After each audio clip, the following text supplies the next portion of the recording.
Everybody out there all across the land, of course, you are back tuned into the #1 station on the net, Hotline Radio. I am your guy, Keith Harris. This is the Keith Harris Show, and there's nowhere else for you to go. Right now, we have a very, very special guest on the show. He's multi-talented, and he's doing his thing. Well respected in the industry. Makes a lot of work look good for us.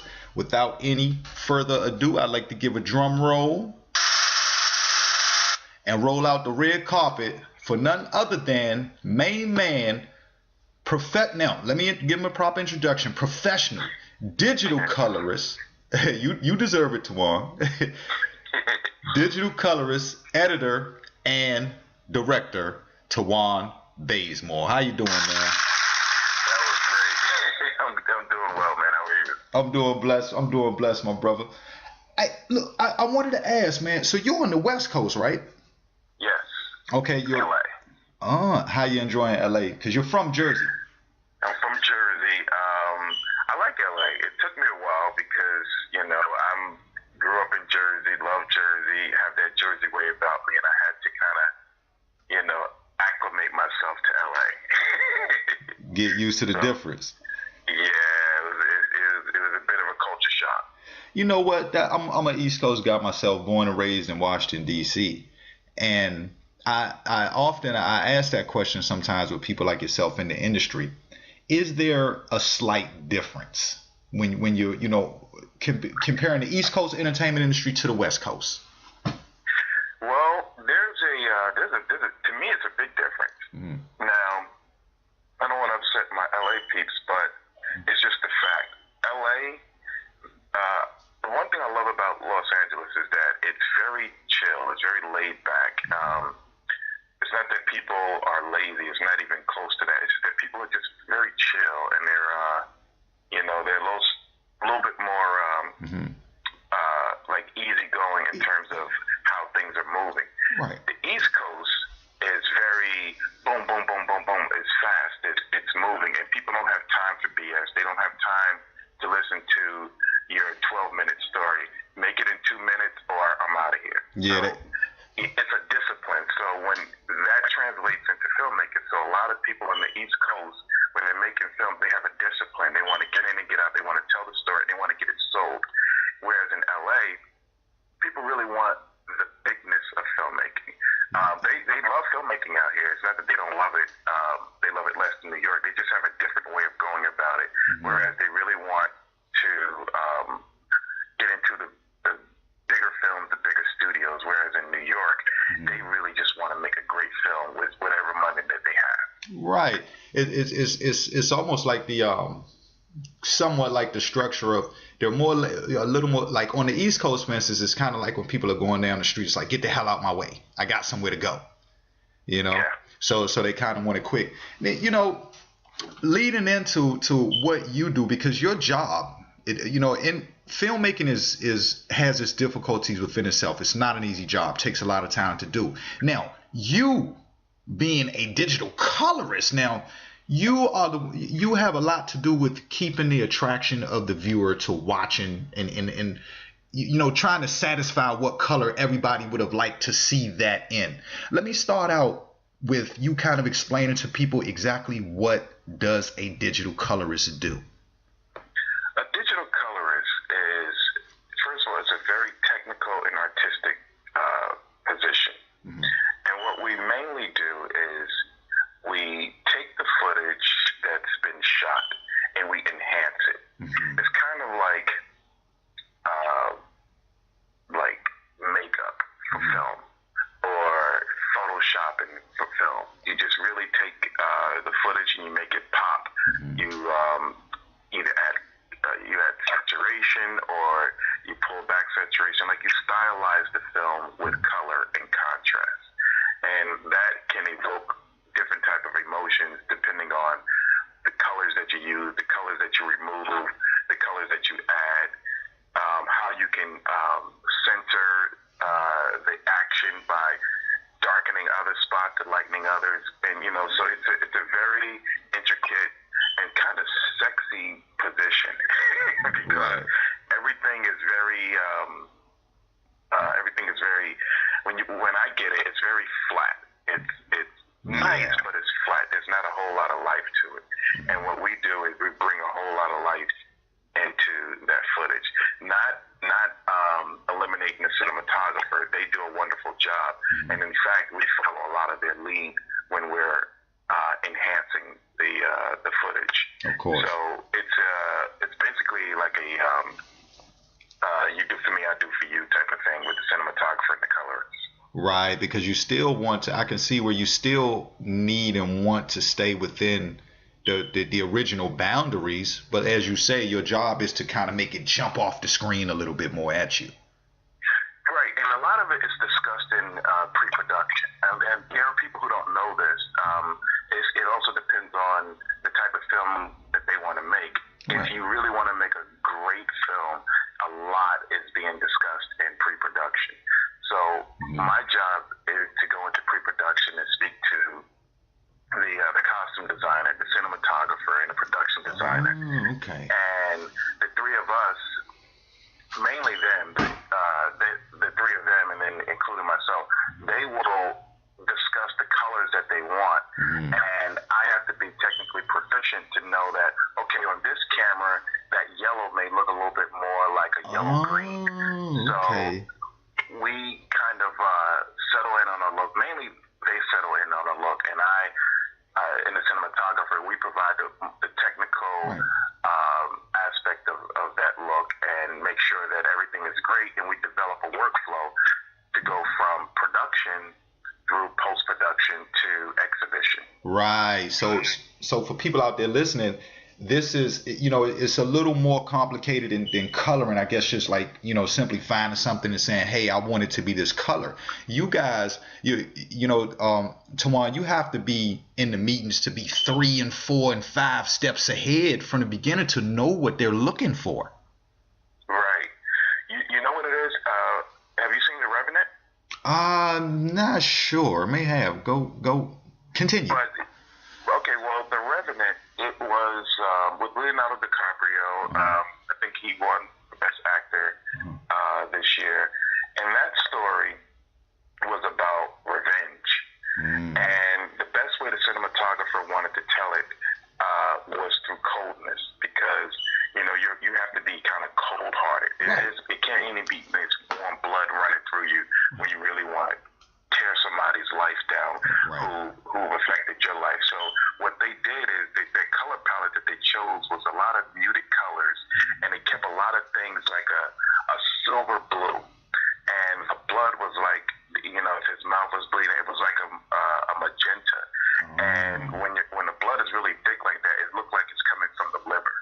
So, because that's where the blood is the most dark and colorful. So they kept that look throughout. And so a lot of people who were watching that movie, they felt like they were there, not just because of the cinematography and the camera placement, but because of the color tone, because color is very, it's very emotional and scientific. There's a lot of stuff that goes in with a color palette.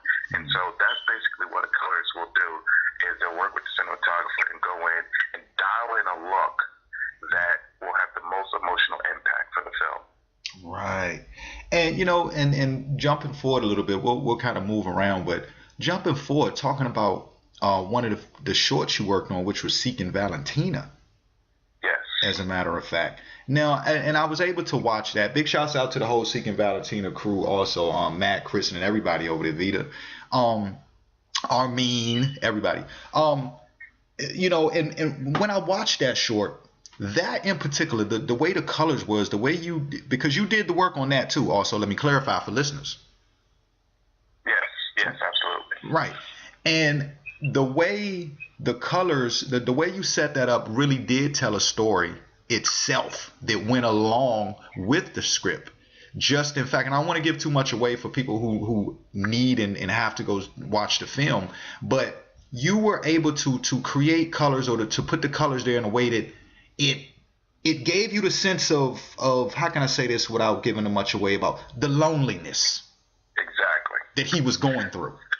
Yes, and a lot of that came from the director. Armin is very, very, very skilled, and he's very focused. He knows what he wants. We didn't have to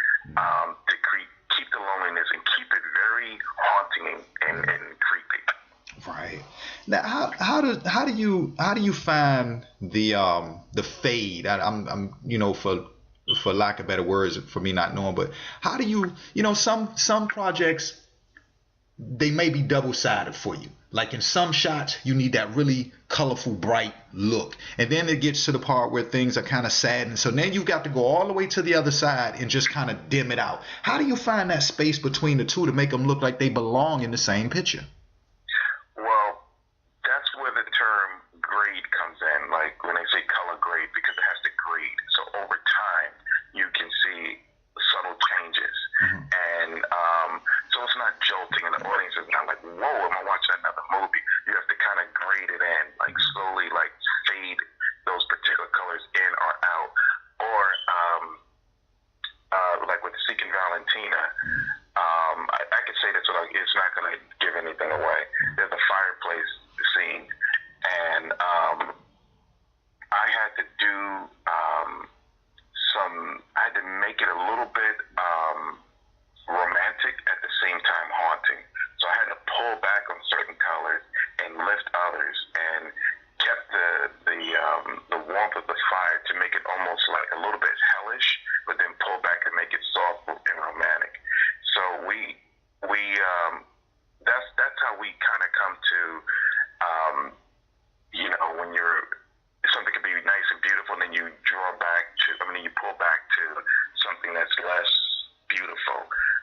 We just kind of graded and slowly merged two different looks. Oh, okay. Now, how is there now, as we talked about the cameras can film, and then you come in and you do the color work. Can that sometimes, the color grade and what you do, can that sometimes determine or kind of persuade the quality look wise? Absolutely. Right. Yes, absolutely. Here's what a lot of people, and I can say this confidently, a lot of people don't understand this. When people shot on film, there were different film stocks. So you would get a film stock that was warmer, you get a film stock that was cooler, you get one that was more neutral, you get one that had a lot more contrast. So there were all these different stocks, and the cinematographers would choose stocks based on scenes, but they would have one look for the entire film. When you're shooting digital, these sensors give you a different result. The red camera will give you a different look. The Alexa will give you a different look. The Canon C300 or 500 give you a different look, because they're like digital film stocks. So if you don't know how to use those stocks, you're not gonna get the same. First of all, you're not gonna have the same result, but you're not gonna know how to work with it, and you're gonna shoot it like you may have shot with a red. Like if you use the C300 and you shoot it a particular way, and then you use a red and you try to shoot it the same way, it's not gonna give you the same look, because right off the sensor, the red camera is either green or like a magenta color, and the C300 is a little bit more yellow. So you have to kind of know how to work with these digital film stocks, and then when I color grade them, I have to know how to work with those with the image that's coming off of the sensor. Otherwise, I won't be able to make it look pretty. Wow. What were some of the without giving away your secrets, what are some of the keys? What were some of the keys that you had to use to open the door to becoming such a great colorist that you are? Well, I went to NYU for a couple of years, took up cinematography, and when I thought you shoot the film, the cinematographer, he's there, he sets everything, and for the most part, I would say 60% of that is true. He shoots it and it's done. But then we went, we had the film process, and then we sat in on a color timing session. And they still have color timing, and color timing is basically like a photochemical process where they color time the film and dial in certain colors, and it's very limited. And so, but I saw that, and I was like, wow, this is very interesting.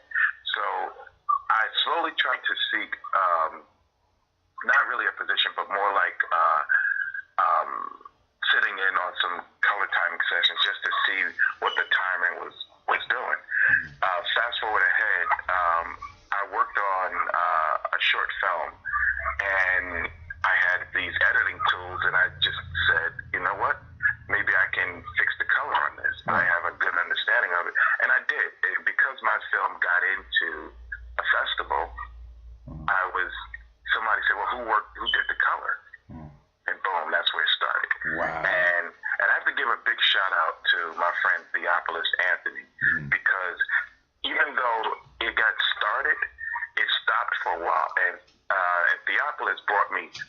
projects from film students at New York Film Academy. And because I worked on their films, that's when I started getting hired. And I haven't stopped working as a colorist since Theopolis brought me those 3 jobs. Wow. And that, that's always that's a blessing and a compliment for people to be able to recognize your work and say, this is what we want done. Because coming from students to you've been, 70 some projects? That's on IMDb, but I have because I can't put commercials on there, so it's a little bit more than that. But yes, way more, exactly. And that's just, like he says, that's just on the IMDb. Now, going into your producing and your writing and your directing and things like that. Let's talk about one of your babies, as a matter of fact. Which one are you working on? The one you written? Oh, which was sound.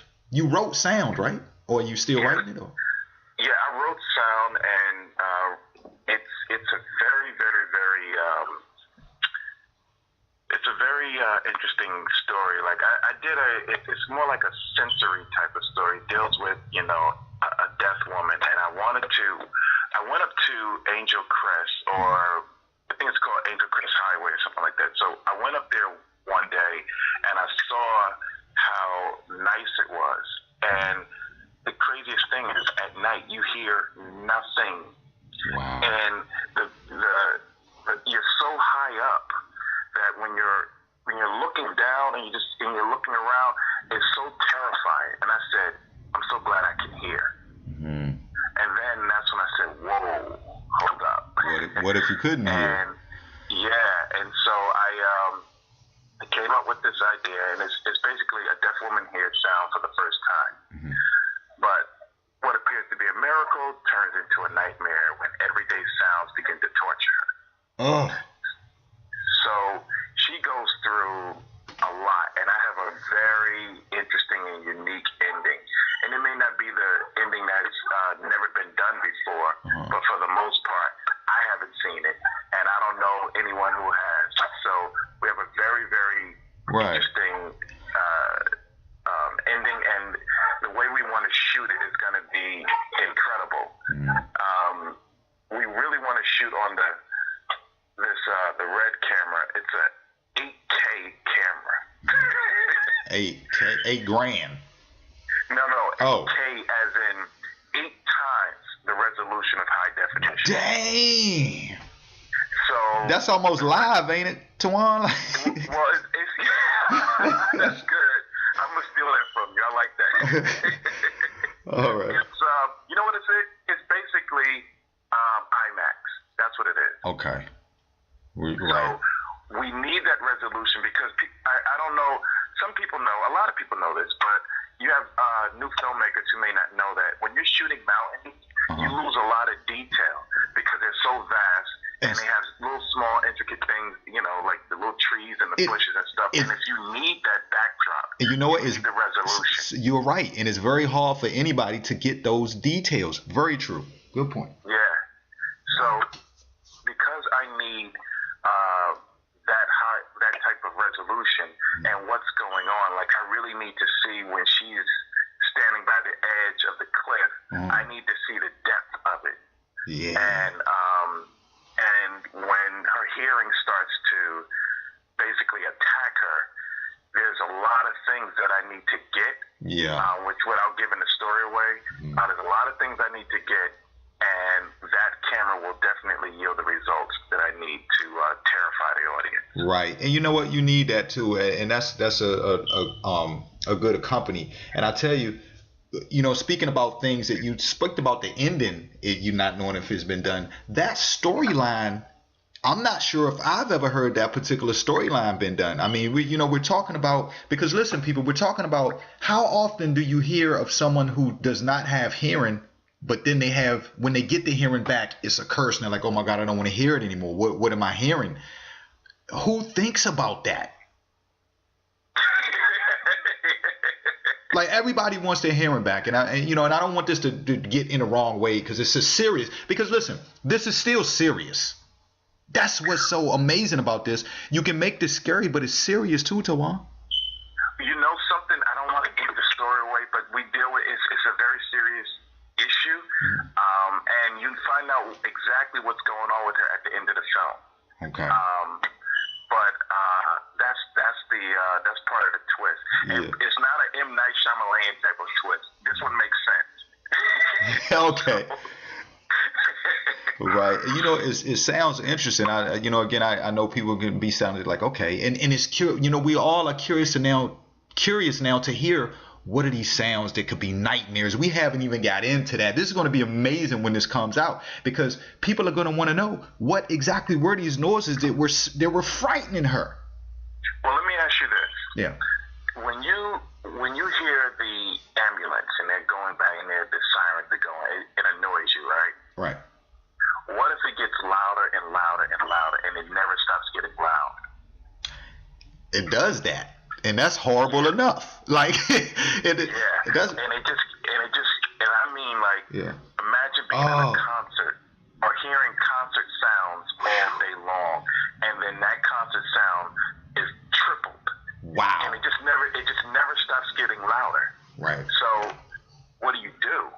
And how do you function? So yeah. And we kind of and it's kind of like this, almost like that sound itself is haunting her. There's like a lot of little subtle things that I'm doing in there in the story that I think it's gonna do well. It's gonna be big, and I'm not gonna harp on it because, like I say, the more we talk about it, but just so many different ways that this story can go. I mean, does someone want to turn their hearing back off after that?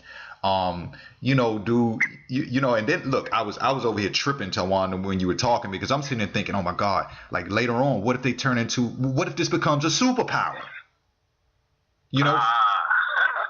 Yeah, from going from not being it. So so we'll dead it at that, and but wow. Is there are we looking at is there an estimate of an ETA for that, or? Yeah, well, we have a fundraising campaign on Indiegogo, and we have probably about 9 days to reach our goal. And the interesting thing about it is, working as a colorist, I was able to save a little money to shoot the film. However, in order to do it as I imagined, I needed to raise additional funds. Right. My fiance she's the lead actress in the movie. Right. And her name is Sia Law. And she also was able to put something into the movie. Right. And so our goal is to reach $3,400. We're a little over 1,000 right now. Wow. There's 9 days left. Every little bit counts. If people think their idea is okay and they have $5-10 to spare, put it in. Help us out. That's right. I think it'll be, and you get some great perks. I mean, if the film does really well and you put in enough money, you get the T-shirt and the cups with the logo and everything on it, and come out to the film set to check it out. You'll be a part of history. Hey, you know what? And I was going to touch on something else too, and not to knock other things, but this guy said an amount that, listen, I've heard a lot of amounts. And for this to be such a great story with a meaningful plot to it, may I add, he's not asking a lot of money, folks. And that just, things like that just kind of goes to show you that being great at what you do and really putting, when you put all your efforts into something, it can work out sometimes for not quite as much. And don't get me wrong, I'm not dumbing this down, because I'm sure it's not cheap to film, to find places to film. I was just having this conversation the other day. Even locations, all of these are mechanics. There's just so much to it. Not a high number, people. $5, $10, $20 here and there. That goal can be reached. Yes, absolutely. And if we don't reach the goal that we want, we still will be able to shoot the movie. I just won't be able to use the 8K camera that I was thinking about. But I'm gonna get it done because I think the story is worth being shot. Yeah, well, we got to get that. We got to get that shot, that one all the way to the bottom, because you're gonna need to bring those things that character's going through. You're gonna need to bring those closer so people can kind of be there with her. Wow. Now, directing. Oh, Directing on talking about your directing side, is it Hibiscus? Yes. Am I saying that right? Yes. What was that about, and how did it feel to direct? It felt great to. Well, interestingly enough, the producer Lamont Couch, we worked on another project a few years back, and he brought me on to be the colorist of the film Hibiscus. And we started discussing it. He's going to find a cinematographer, and then as we kept going, having these conversations about what camera should be used, and he's asking me, and I'm like, well, ask the DP what camera he's going to use. But as we kept talking, he wanted me to be the cinematographer.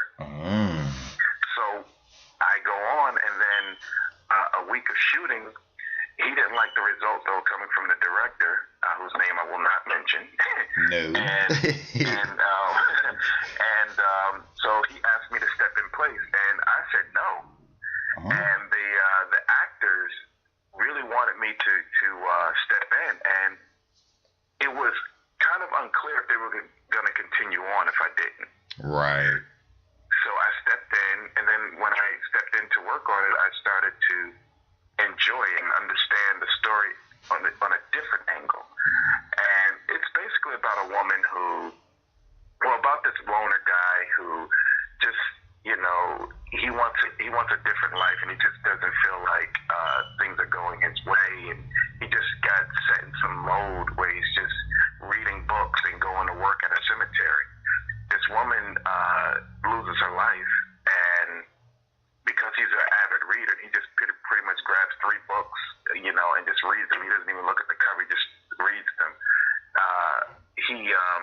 He read this one book, and it brought her back to life, and it becomes this wild, little trippy, romantic kind of like whoa story, and that's basically what it is, and it's and I can't tell you why it's called Hibiscus because that gives the story away, but yeah, that's what it's about. It's a love story between a guy who's living, who's like he's dead, and a woman who comes back to life, and through a book. Through a book. Wow. Like the seance or something. It's pretty wild. You know what? These things tap into the sensory, though, and I enjoy films like this, and these are one of the things that I enjoy about talking to creators like yourself on the show, because the listeners get to see and think of and understand ideas about a great film before it happens. Because sometimes when people are watching these films, this is like when you watch it 2 or 3 times to get the things you missed. What you're saying right now is good, because it shows the touch of sensory. Because again, how many people out there, and I know there's some people listening who might feel this way. I might have, who knows, but how many people out there wish that they could actually open a book and bring someone back to life, whether they knew them or whether they don't know them? There's somebody out there right now, lonely right now, who would love to open a book and have that come to life.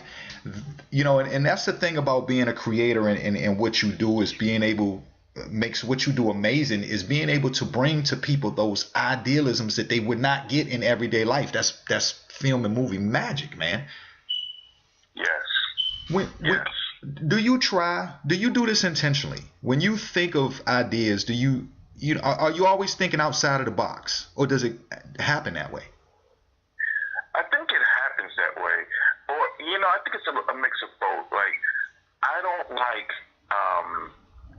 following trends, because then I feel like I'm not being true to myself. Right. And a lot of people, when you're true to yourself, you don't quite follow everything. Now, if you happen to go that way because you are being true to yourself and you like it, that's cool. But if you're just working on a project or something because you think this is what will sell, or in the sense that, everyone else is doing it, I might as well do something like that, and that way I can break in. I can't do that. There's not a nerve in my body that will allow me to do that. Right. So I just do what I feel, and Hibiscus I didn't write. Lamont Couch wrote that, but it's something that I would have directed. Even I didn't write it. Right. So I'm drawn to stories like that, and I'm also I really like I did this other story. Oh wow! I wrote a lot of thrillers. Like, you've done a lot. I don't even need to get into all of them, but I wrote a lot of stories and a lot of different concepts. And one, it's kind of funny. Like it's like a running joke with my friends now, right? Because I have sound, and sound just happened, because I went to Angel Crest. Right. But in 2008, when I took my short film POV to the Cannes Film Festival, right? That one is about a blind woman that gets raped. Mm-hmm. Oh God, yeah. What'd you say? I said, wow. Okay, go ahead. Well, that someone in my family is telling me a story about how they almost got raped. If they had gone through not someone, my mother, if she had went through the park and she was pregnant with me, maybe a month or 2 months pregnant with me, right? And she was there was a park and it was easy for her to get home when she came from the movies, and she decided to walk around. She found out the next day that a woman got raped in that park. Oh wow! And when she told me that story, I was like, wow. I was like, I was just blown away. And then my mind started going. And I was just like, wow. And can you imagine if the woman was blind? So there you go. So that's how I came up with POV. That's scary within itself. Now, is POV the one, because you mentioned Cannes, is that the one you got the standing ovations for? Yes. Wow. Yes. I see. And I was shocked because I never showed the rape. Well, you know what? The sound of it though, just that story is, I don't know. I got butterflies, Tawan. I don't really know how to. When I didn't show the rape, I just showed parts. Like, right. When he grabbed her, I showed his hand grabbing her. When his hand went across her nose, yeah. I did the flashes like that, like pretty much what a blind person will see in their head, because their senses are heightened. Right. So I did stuff like that, but I know for a fact I couldn't shoot it. Things like that, is stories like that just, make us stop. It makes people stop in their tracks, because we get up, we have our coffees, we go out. Even the people with disabilities, they go out and no one sees it coming. No one knows it's going to happen. You don't premeditate these things. And so when you take a person inside of that moment, because when you describe something like that, you almost kind of want to jump in that person's body. Never can we really totally imagine what that must be like. Yeah. Wow. That's deep. When is this one coming? Are you shooting this one? Are you working on POV? Oh, that's done. I did that in 2008. And that's just done. I get I messed that question up. I guess what I'm trying to say is, where can we go watch it? Oh, okay. So this is interesting. When I shot that movie, no one really was shooting on digital. Okay. And in order to get it to the Cannes Film Festival, I had to transfer it to film. So it took me 4 years to do that, and that's why it was released in 2008 instead of 2004. Right. However, and I had the sound done and everything. A lot of my stuff was lost and stolen, so I only had like the version before it went to 35 millimeter film and before I had the sound done. Right. So I haven't really released it because I'm not comfortable with the sound. So there are people who like, if they want to see it, I'm like, okay, it's here, and then I give them the password. But I haven't really released it. Why? Because I can't find the I had my stuff stolen. Right. And it's perfect guy I think to ask this question to. Digital, because you spoke about digital, people filming in digital, and forgive me for asking, but what is it that did it before it became digital?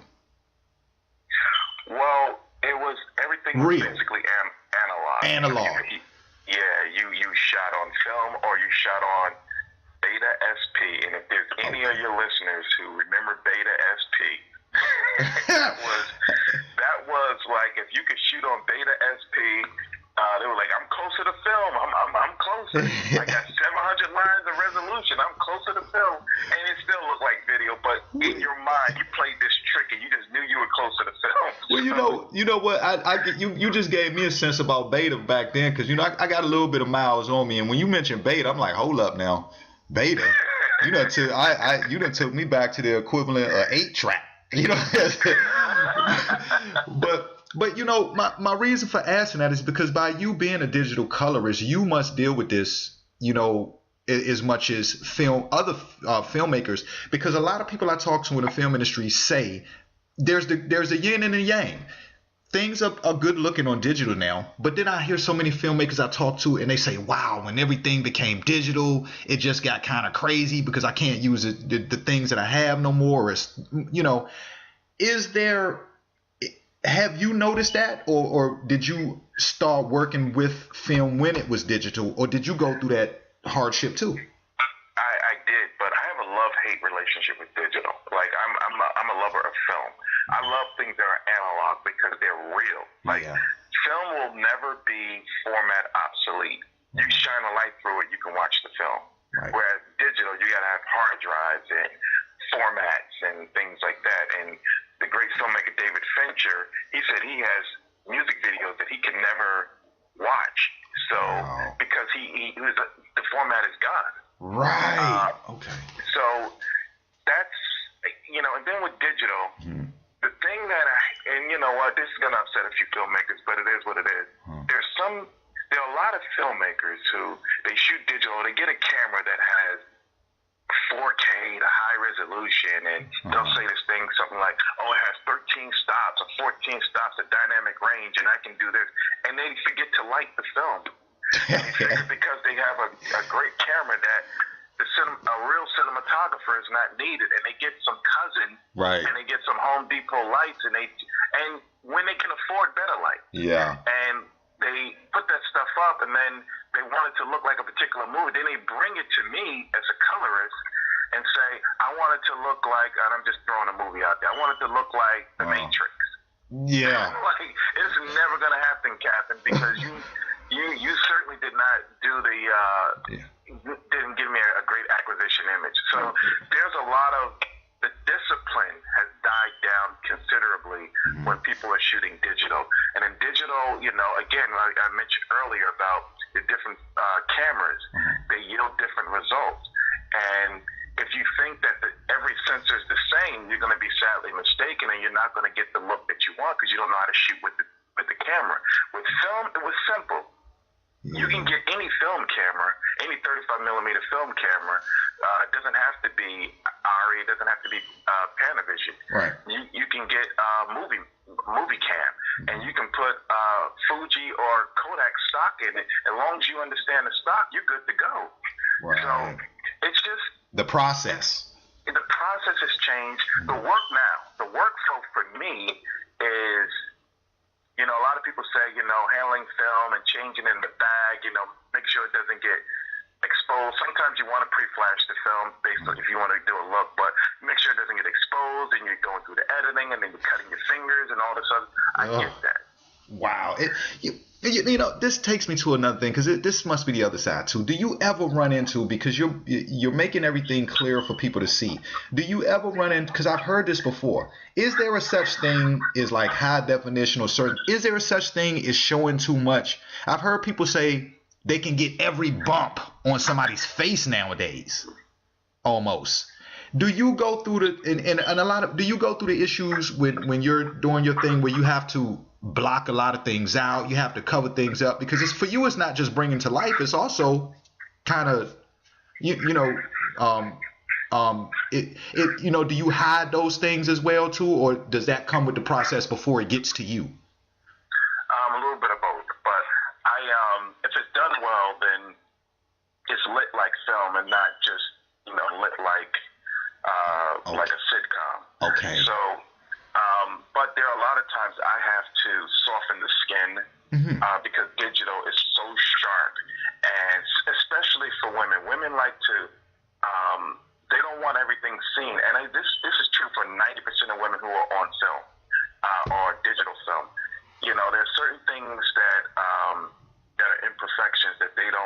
want to be seen.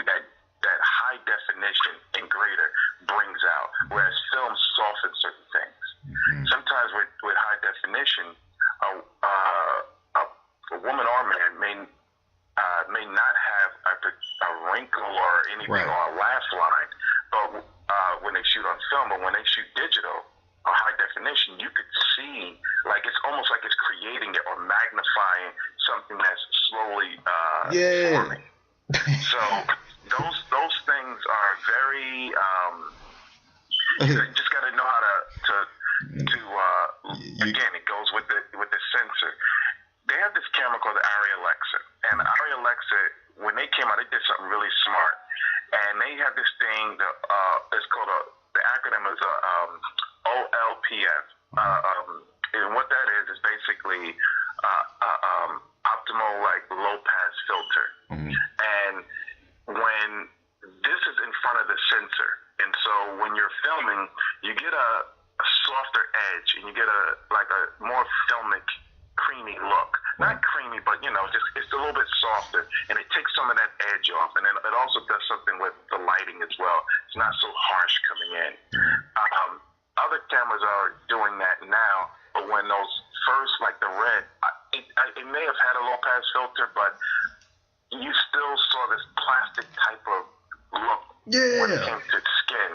So a lot of that stuff has improved, and a lot of these cameras now, they are moving more to more of a filmic look, because people are making better sensors, or if they're using the same sensors, they're making the technology and the specs of it a lot better. And soon film will, I don't know if it will be replaced, but it's easier to shoot digital than it is to shoot film. The one thing I really, truly hope that they get rid of is film projection. And as a film guy, that's hard for me to say, but I hate, as a colorist, looking at my work up there, and it's not the same color. Because the projectionist, he may have another job, or he may have kids, and he may not feel like calibrating it. And we get anything. And Martin Scorsese, in this movie, he was talking about how he hated it. He said one minute you go in there, the movie looks a little brown. The next time it's a little red, it's a little blue. And he made this joke. He said, I understand, because he has things to do. Right. He ain't had time to do that. So I can understand that. I can understand, but and let that be. Look, I hope this worked out for a piece of knowledge too, because even some of the selfie people out there, even some pictures, and I'm guilty of this. I do this myself. Tawan, I'll take a picture because I'm I don't know what I'm doing. I'm just trying to put up my promo. I'll take a picture, like you say about lighting. I'll go do it 2 or 3 times. I'm like, okay, damn, I should have put the light, and that high def will get me every time, because I'll be like, okay, I'm gonna hit high def because this is gonna make me look crispy right here. This is going. And then I hit high def and I start seeing shit that I didn't even know was on my face. And I'm like, wait, I got to take this back down a notch. Like, those are the things that I guess that you guys go through when you're doing that. And you have to be really particular with that. Because can you do it one way and it come out different on the screen? Yes. But, there are this thing called color management that we can kind of catch that. So with digital projection, a lot of times, when the colorist is taking the film through a DCDM, it's like a digital master. We prep it for digital cinema projection, and the digital cinema projection has it's a particular color. So we set it up for that. And so when it's in the theater, you're pretty much getting the same color. Right. And that's why I'm really advocating for digital cinema projection over film. And I know my film people are gonna go, Tawan, you committed a sin. I mean, I can hit him now with that one. But it's the truth. I feel like digital, and it's come a long way. And that's the best way to handle colors that may not be the same way on different projectors, is to have color management, and you get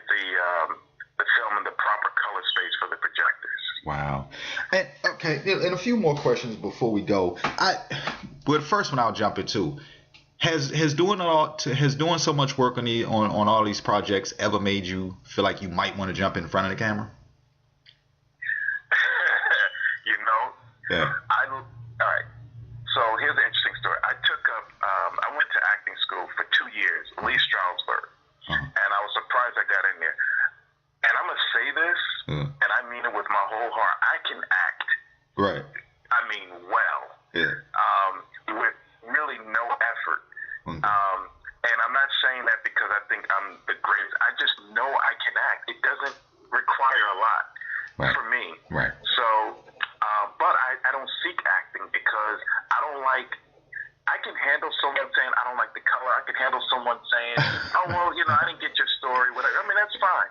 But if you tell me, oh, you just don't have the right look for this, it's kind of insulting, and a lot of actors go through so much.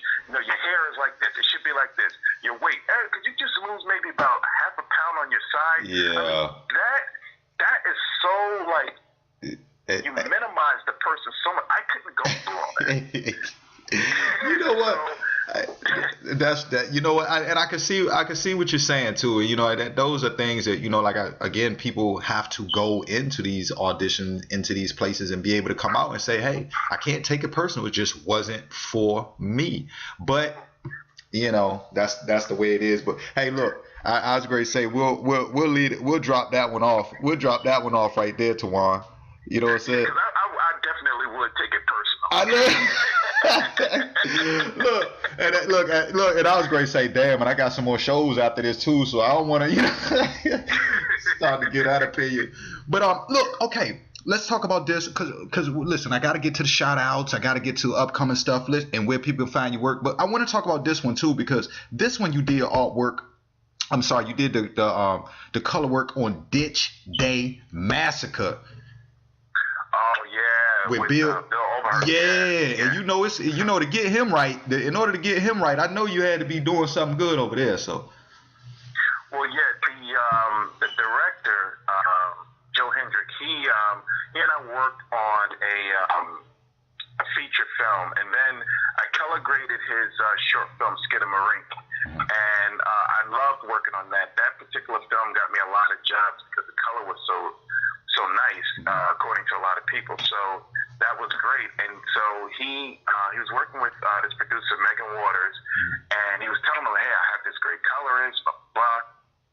So I get on the project. Joe and I sit down for a color session, and I just kept feeling like beauty meets old school horror, and that's that's the look we went for. And I was pushing colors and doing things that I wouldn't normally do. And I think there was another colorist that finished it off. We couldn't work together for the rest of it. It wasn't Bill. I mean, it was great. It was great color grading Bill for the second time. Right.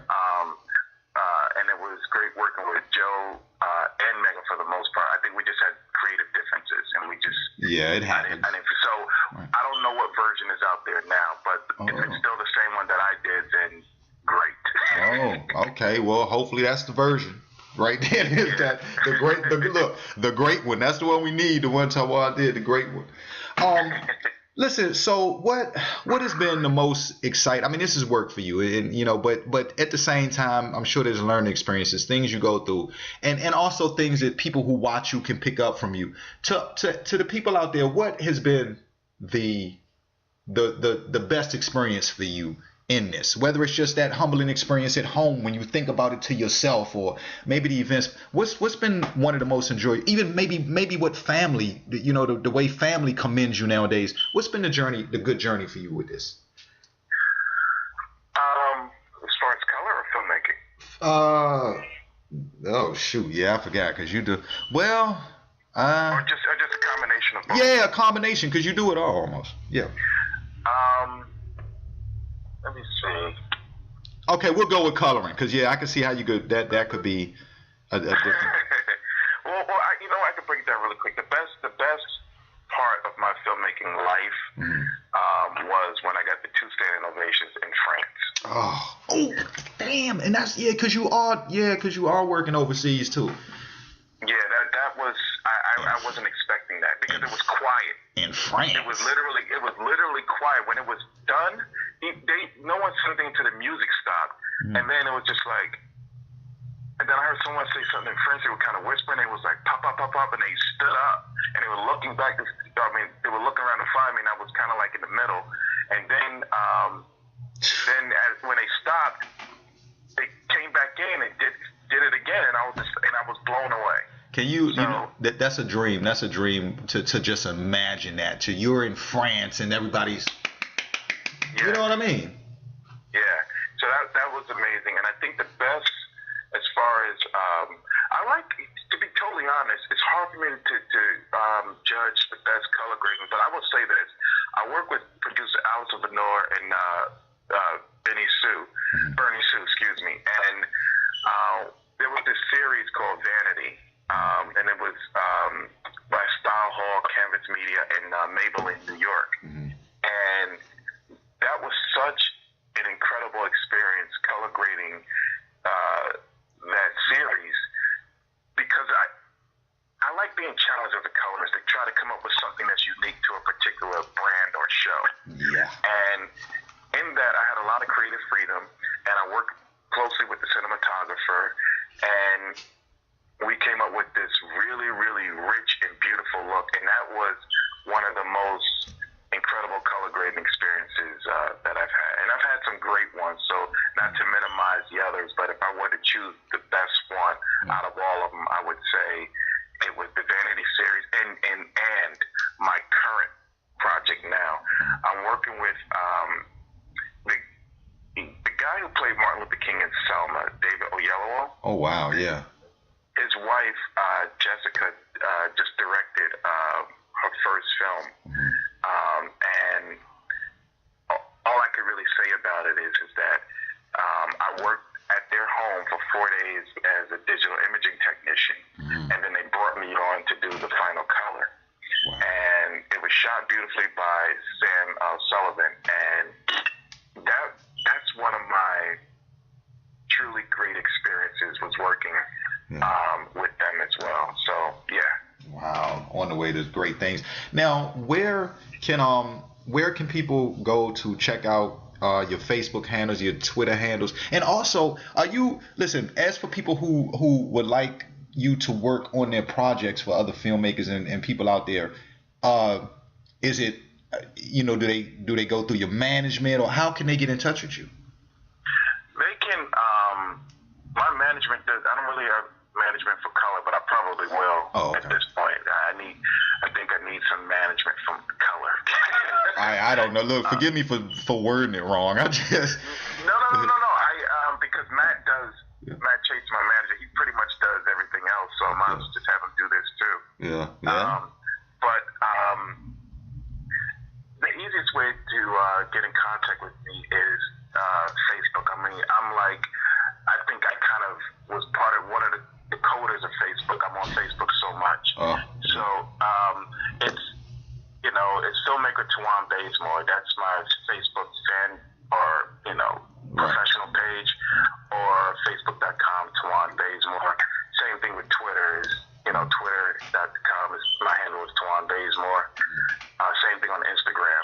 I think I like my name, so I just keep using it. I don't have anything fancy. So yeah, those are the main three places that can be found. And from there, because I get a lot of jobs through Facebook. Yeah, with people saying things. Now, shout outs. Any hollers or shout outs? I know I'm taking it back I don't normally do a lot of shout outs because I always forget someone, and someone said, "Why didn't you mention me?" You're right. But just say everybody. I just everyone who's been a part of my filmmaking life and in my personal life, thank you. But I do want to give a shout out to my beautiful fiance, Sierra Law. Yes, sir. Absolutely. I better do that. Yeah, that's right. Hey, get back. Look, right, and your leading lady too. Yes, indeed. Yes, exactly. Can I Of course. Because I didn't choose her for sound in the beginning. Mm-hmm. Because I didn't know, even though I'm crazy about it, I didn't know how well she acted. You know, I didn't know. I mean, I saw a couple of things, but I didn't know for sure until I went and I saw her in this play and her range, and I said, "Oh my gosh, I really think that you should play the lead in sound." Right. You know, because every time I say, "Oh, my fiance is she's the lead," sometimes that comes with this stereotype. Right. Yeah. The haters. He put his girlfriend in it, but for anyone that knows me, for me to do that, she must be really good. Right. Because this is my career, and I'm not really interested in. I mean, of course, I want her to be a part of my life, career-wise as well. It's just that I can't afford to put my girlfriend, I'm gonna use that word, girlfriend, in the film if she does nothing for it. Right. So, just want to put that out there and mention that she's really good. Right. And you know what? And I'm sure she wouldn't. And I'm sure if she wasn't quality and confident in her work, she wouldn't want to mess up her man's film either. Exactly. But you know something else? Right. Armin is also the executive producer for the film Sound.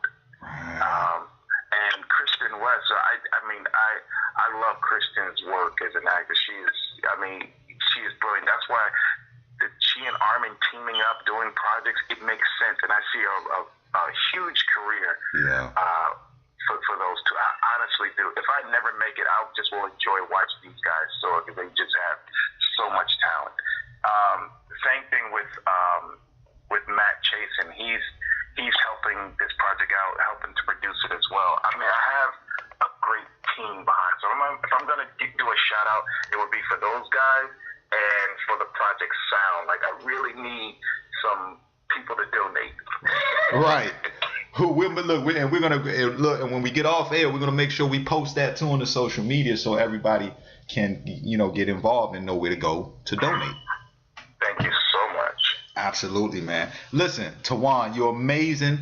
Listen, everybody out there all across the land, listen, make sure you follow him on Twitter, Facebook. We'll be posting his social media handles and his projects as well, his IMDb, and don't forget to check out YouTube because he does have his things on there, and his Indiegogo is on there too, where you can get a more detailed description of the of Sound and what it's going to be about and the help that they need. Listen, you're doing amazing things. You're movie magic, Tawan. You're doing your thing, bro. Thank you. I appreciate it. Absolutely. For anybody who tuned in late, as I always say, you should have been here from the beginning. But in case you fell in a little short today, the conversation between Tawan Bazemore and myself will be posted on social media for playback purposes in full a little later on. Tawan, where do you want us to go to? Where do you want everybody to go to check out the all the films you've worked on, or should they just go to the IMDb and click there and check it out? Go to the IMDb because I'm building my own website. Okay. So I used to be a web developer. Dang. But so right now just IMDb and also on Vimeo or YouTube. Okay, great. And listen, when you get chance to, because I know you're busy, but listen, come back on and let's talk about Sound some more. Let's talk about that. And yeah, I'd love to have you back on. I know Kristen's coming on the show, Armin's coming on the show, and listen, I'd love to have all you guys. I know we did that once before with Seeking Valentina. We'd love to have the whole cast on the show again and have you on this time as well. Oh, I would love that. That would be awesome. All right, listen, big shouts out to Tawan and his. Oh, wait a minute. Okay, did you have Bazemore? Do you have a company? Unorthodox. Okay. Unorthodox Cinema. Okay, Unorthodox Cinema. I still wanted to talk about. I wanted now. Are you guys working? Are you have things for people to look at right now? Can they go find your website as of now to? No, that's all being integrated. My site, Unorthodox Cinema, like everything is being done now. The reason why it's taking so long is because we're trying to integrate everything. Okay, and get it all into one thing so people can go. All right, yeah, that's true because he's worked a lot. He's done a lot of work and it's all over the place. So he definitely. When I say all over the place, what I mean is he's just done so many different things in so many works until like IMDb we spoke about earlier. There's some things that might not be on your IMDb right now, right? Right. There's a lot that's not on there. Exactly. So we want to make sure we keep up. All right, listen, my man, you have a blessed day, Tawan. We'll be talking to you soon. Big shouts out to you, my brother, and we'll see you here again next time. Thank you. You too. I appreciate you having me on. Have a great day. You too. Bye. Everybody out there all across the land, Tawan Bazemore, ladies and gentlemen. Another wonderful conversation. I enjoyed that in particular, and I tell you why. Like we always talk about who's playing what role and who's doing this and who's doing that. That conversation about what goes on behind the scenes is really important. Listen, when I talk to people, I like to talk about what's happening, and I also like to give the listeners something that they can take when they go, something they can learn from, something that people can hang up or change. You know, when they cut the station off, they can say, hey, well, I'm going to take this piece of knowledge and information and take that with me. And so another reason why I value the conversation that Tawan Bazemore and myself just had is because there was a lot of learning points in there. You know, it's not always as big as what, you know, the movie industry people do, but it's always great to see that they don't mind some of that knowledge trickling down to the little guy. So I did want to take time out to, in particularly, give a big thanks to Tawan for sharing that information with us. All right, you listen to WHLR1.com, Keith Harris Show. You already know what time it is. Don't touch that dial with the #1 station on the net. We'll be right back in just a few minutes. Let's get back into some music right fast.